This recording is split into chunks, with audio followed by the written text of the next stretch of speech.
Здравейте! Реших да ви пратя видео, понеже е все едно. Ще говорим по скайп. Да може да ме видите.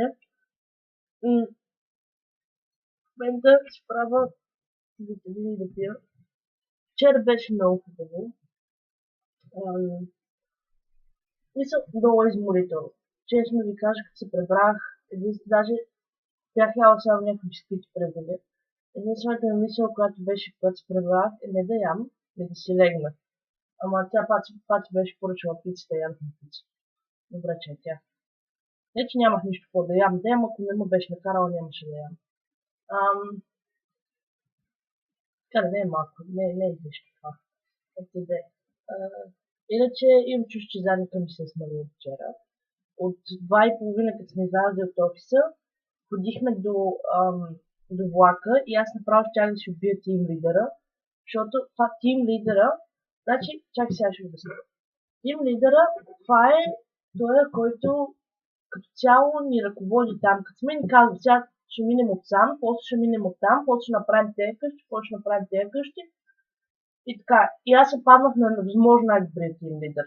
Не знам за другите, обаче, защото аз бях с едно момче, което е четвърта седмица, а това тим лидер е четвърти месец. И вече на работа. И он, момчето ми каза, че той е най-добре, но не го каза пред него, така че да чуе. И такова. Да. И като цяло ми учи, много неща ми каза. Каза, че за първи ден се справя страхотно.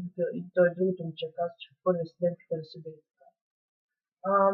Гадното е, че не направихме никакви подписи, а те и другите много не се направи, така че малко по-спокойни сме. Надявам се днес да сме същия тим лидер също, защото много си пасахме и си побрихме много. И така и са много забавни хора като цяло и на края на деня ти трябват забавни хора, защото си толкова изтощен и толкова вече ти е омръзнало да говориш, че ти идва само да стоиш и да мълчиш и да не си показваш усмивката, обаче те ти карат да се насмихваш просто. И много е гадно, особено последния час от 8 до 9. Това е ужасно, хората са ядосни, че им звъниш късно и даже не те остават и да такова. Един като само това, поискаш. И аз такова, здравейте, аз съм Александър, нали, тук с усмивката, това. Нищо да ти не ми тресна вратата.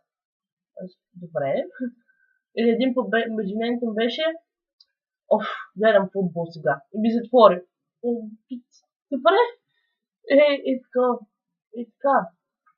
Иначе имаше много мили хора. Една жена тръгна да ми дава пари, така. Аз викам, не, ние не взимаме пари така. Ма тя някакъв паунт или 2 ми дава. И аз викам, не, ние така не взимаме пари. И тя, вие не взимате пари? Ама тя ще не да чуваш. И аз викам, не е така. И не взех да я обяснявам, а тя 85 годишна и сигурно половин час съм стояла с нея на вратата да я обяснявам. И накрая аз съм на пенсия и не мога, давам вече на други благотворителности.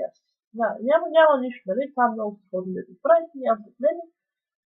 Нали, просто имайте ни предвид за бъдещето и такива неща. Ако много може да проверите, нали, да кажете някакъв пари. Мисля си това да провери вебсайта за вас. Добре. Айде.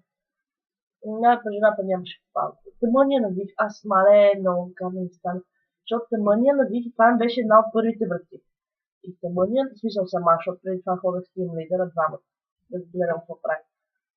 И тъмъния на вих, и всичко, и тя като ми търси, с директен дебит. И аз и тя, аз нямам карта в банката. Аз малко си мисля, че тя не беше нелегално, но как се взе.